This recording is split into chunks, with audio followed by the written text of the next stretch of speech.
dalam sebuah proyek super rahasia yang begitu masif hingga menjadi pertaruhan ilmiah terbesar dalam sejarah. Dalam sekejap mata, matahari buatan yang panasnya jutaan derajat lahir di atas Hiroshima. Ada satu pertanyaan yang terus menghantui kita sampai hari ini. Mengapa bom atom tetap jatuhkan?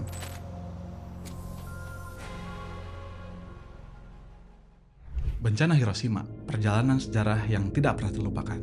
Bayangkan, sebuah pagi yang normal, udara panas yang hangat, dan anak-anak berangkat sekolah, masih ketawa-ketawa. Denyut kehidupan sebuah kota yang ramai. Sekarang, bayangkan, itu lenyap dalam sekejap mata.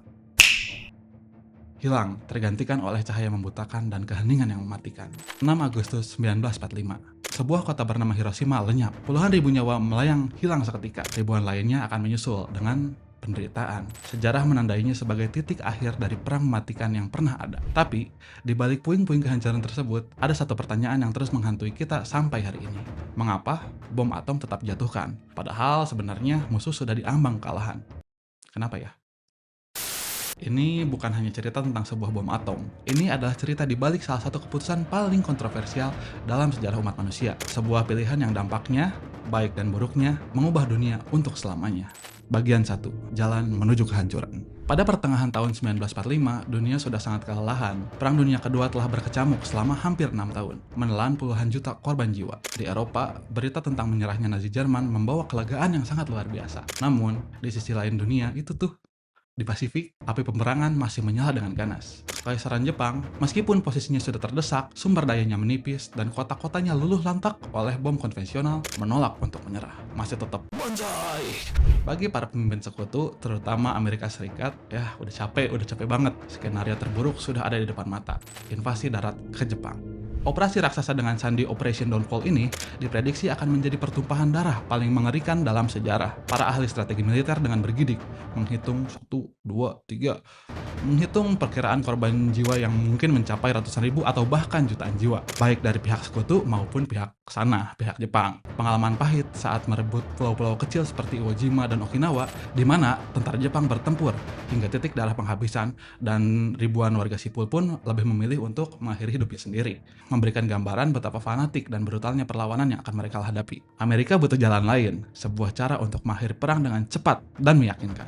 Ini jawabannya ternyata lagi ditempa di sebuah gurun terpencil bernama New Mexico. Dalam sebuah proyek super rahasia yang begitu masif hingga menjadi pertaruhan ilmiah terbesar dalam sejarah, yaitu Project Manhattan. Dimulai dari tahun 1942, proyek ini mengumpulkan ribuan ilmuwan, insinyur, dan teknisi terbaik di dunia. Tapi saya nggak dipanggil. Di bawah pimpinan fisikawan teoritis yang brilian, J. Robert Oppenheimer, mereka bekerja tanpa henti dalam tekanan dan kerahasiaan total. Misi mereka cuma satu, membelah atom dan melepaskan kekuatannya untuk menciptakan bom dengan daya hancur yang belum pernah terbayangkan.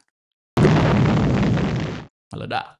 Pada 16 Juli 1945, sebuah lokasi terpencil bernama Trinity Site, fajar baru yang mengerikan sudah menyingsing. Uji coba bom atom pertama sukses, melepaskan kekuatan yang jauh lebih dahsyat dari perkiraan siapapun. Tiba-tiba menyaksikan bola api raksasa tersebut, Oppenheimer teringat sebuah baris dari naskah Hindu kuno, Bhagavad Gita, yang berarti sekarang aku menjadi kematian, sang penghancur dunia. Kini Amerika memiliki senjata pamungkas. Pertanyaannya bukan lagi apakah bisa, tapi apakah harus senjata ini digunakan. Satu kesempatan terakhir diberikan kepada Jepang. Pada 26 Juli 1945, para pemimpin sekutu mengeluarkan deklarasi Potsdam, sebuah ultimatum keras. Menyerah tanpa syarat, atau menghadapi kehancuran total dan segera. Tidak ada kata-kata bom atom di dalamnya. Gak mau ngasih kisi-kisi mereka, guys. Namun ancaman itu terselubung sangat jelas. Pemerintah Jepang yang terjebak di antara tekanan militer, garis keras, dan budaya kehormatan yang pantang menyerah, memilih untuk memberikan respon yang ambigu, kayak udahlah ghosting aja mereka mah. Perdana Menteri Jepang, Suzuki, menyebutnya mokusatsu, sebuah kata yang bisa diartikan sebagai mengabaikan dalam diam atau tidak berkomentar untuk saat ini.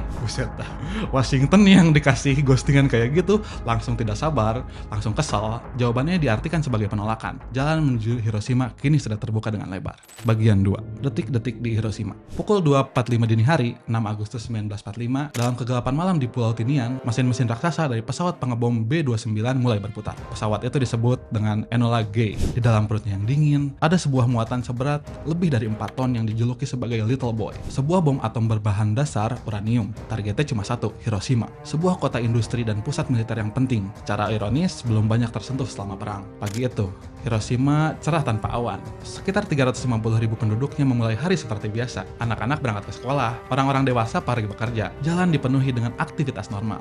Sirine serangan udara memang sempat berbunyi singkat. Ninu, ninu, ninut. Itu mah ambulan. Namun hanya satu pesawat yang terlihat terbang tinggi. Alarm bahaya pun segera dicabut. Cuma satu. Warga pun menganggapnya sebagai cuma pesawat pengintai biasa. Mereka tidak pernah menyadari pesawat itu adalah sang pembawa malapetaka, Enola Gay.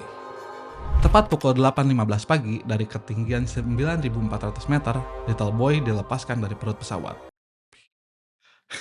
Bom itu meluncur dalam keheningan selama 43 detik sebelum meledak pada ketinggian 600 meter di pusat kota. Dalam sekejap mata, matahari buatan yang panasnya jutaan derajat lahir di atas Hiroshima. Orang-orang yang paling dekat dengan pusat ledakan lenyap seketika, menguap menjadi ketiadaan, hanya menyisakan bayangan hitam di dinding atau aspal sebagai bukti terakhir keberadaan mereka. Kemudian datang gelombang kejut supersonik, dinding udara yang bergerak lebih cepat daripada suara, yang menyapu bersih dan meratakan hampir semua bangunan dalam radius lebih dari 1,5 kilometer. Dari 76.000 bangunan itu, lebih dari 70% hancur lebur. Ledakan dahsyat berkekuatan setara dengan 15.000 ton TNT itu langsung menewaskan, antara kurang lebih 70.000 hingga 80.000 orang. Tapi penderitaan masih belum berakhir.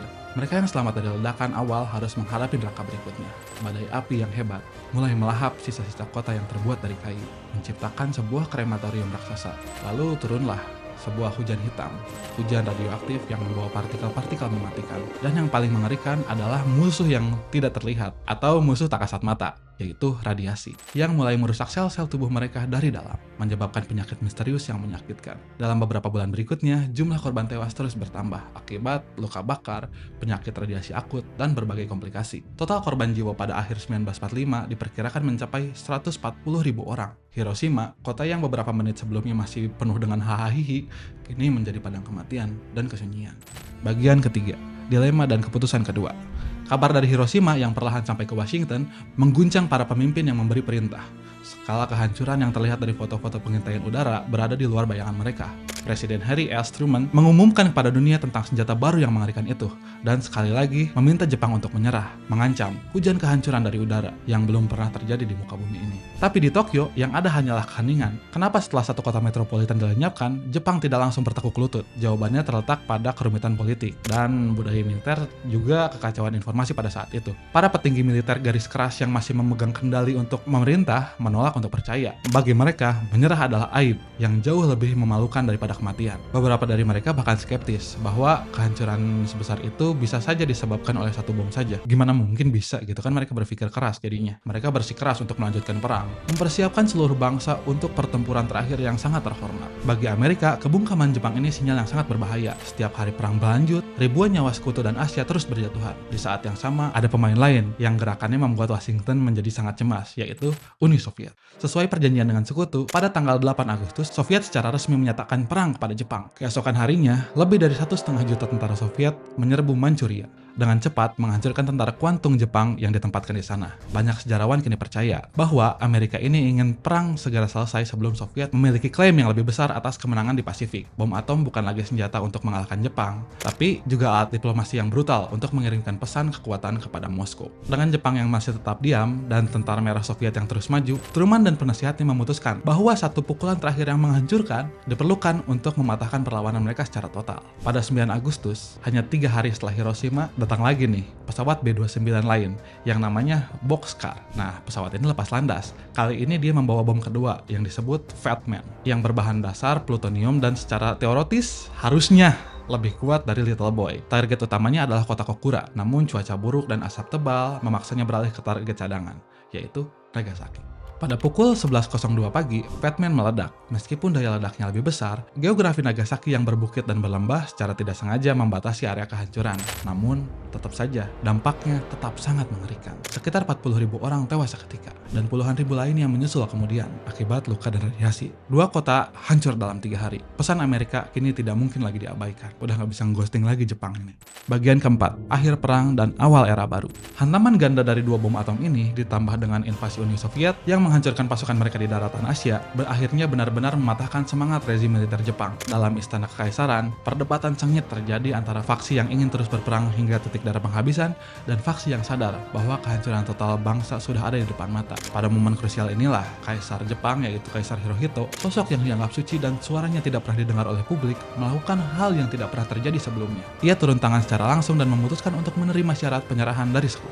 Pada 15 Agustus 1945, untuk pertama kalinya dalam sejarah, rakyat Jepang mendengar suara kaisar mereka disiarkan melalui radio. Dalam pidato yang penuh dengan bahasa formal dan sulit dipahami, ia mengumumkan pada dunia untuk menanggung apa yang tidak tertahankan dan menerima deklarasi Potsdam dari Amerika. Perang Dunia Kedua akhirnya benar-benar berakhir. Dunia pun bernafas lega, namun bagi sebuah bangsa yang jauhnya ribuan kilometer, peristiwa ini menjadi sebuah percikan api. Menyerahnya Jepang menciptakan kekosongan power atau power vacuum di Hindia Belanda. Para tokoh pergerakan di Indonesia, terutama para golongan muda seperti Sultan Syahrir, yang secara sembunyi-sembunyi mendengar radio kekalahan Jepang melalui radio sekutu. Melihat ini adalah sebuah kesempatan emas yang tidak boleh disia-siakan oleh mereka pun mendesak Soekarno dan Hatta untuk tidak lagi menunggu janji kemerdekaan dari Jepang yang sudah kalah, dan segera memproklamasi kemerdekaan atas nama bangsa Indonesia sendiri. Hanya 2 hari setelah Jepang menyerah, pada 17 Agustus tahun 45, di tengah bulan Ramadan, wah alhamdulillah, proklamasi kemerdekaan Indonesia dikumandangkan. Sebuah bangsa baru yang telah lahir dari abu perang dunia.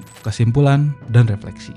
Nah, balik lagi nih. Jadi, bom itu apa emang perlu? Perlu nggak sih? Hingga hari ini, perdebatan soal ini emang nggak pernah selesai gitu. Para pendukungnya berargumen bahwa bom tersebut pada akhirnya menyelamatkan jutaan nyawa, baik Amerika maupun Jepang, dengan cara perang lebih cepat dan menghindari invasi darat yang mengerikan. Para pengkritiknya di sisi lain mengatakan bahwa Jepang saat itu sudah diambang menyerah karena blokade laut dan serangan udara konvensional. Mereka berpendapat bahwa diplomasi atau demonstrasi kekuatan bom atom di lokasi yang tidak berpenghuni seharusnya bisa menjadi jalan keluar, sambil menunjuk pada besarnya korban sipil yang tidak berdosa yang harus menanggung akibatnya. Apapun perdebatannya, satu hal yang pasti, Hiroshima dan Nagasaki membuka mata dunia akan bahaya mengerikan dari senjata nuklir. Para penyintasnya, yang dikenal sebagai hibakusha atau orang yang terkena ledakan, harus menderita seumur hidup. Mereka tidak hanya berjuang melawan penyakit akibat radiasi seperti kanker yang bahkan bisa diturunkan ke anak cucu mereka, tapi juga menghadapi diskriminasi sosial yang menyakitkan karena stigma kisah sebagai pembawa penyakit. Kisah-kisah mereka adalah pengingat abadi tentang harga kemanusiaan yang harus dibayar dalam perang. Hari ini Hiroshima bangkit dari puing-puing menjadi sebuah kota modern yang dinamis. Di pusatnya berdiri Taman Peringatan Perdamaian dan juga Genbaku Dome, kerangka bangunan yang sengaja dibiarkan utuh sebagai saksi bisu dari ledakan itu. Tempat itu bukan lagi simbol kehancuran, tapi sudah berubah menjadi simbol harapan. Harapan agar umat manusia bisa belajar dari kesalahan yang paling kelam dan memastikan bahwa tragedi seperti Hiroshima tidak akan pernah dan tidak boleh terulang lagi. Karena pelajaran terpenting dari Hiroshima bukanlah tentang menang atau kalah dalam perang, tapi tentang betapa rapuh dan berharganya perdamaian dan kemanusiaan itu sendiri. Sejarah selalu punya banyak lapisan cerita dan pelajaran penting untuk kita renungkan. Nah, jadi kalau kamu merasa konten ini bermanfaat dan menambah wawasan, jangan lupa untuk like, komen, dan subscribe. Sukses. Hip hip hooray! Ikuti terus petualangan kami mengungkap tabir misteri dari sisi lain dunia di Another Side.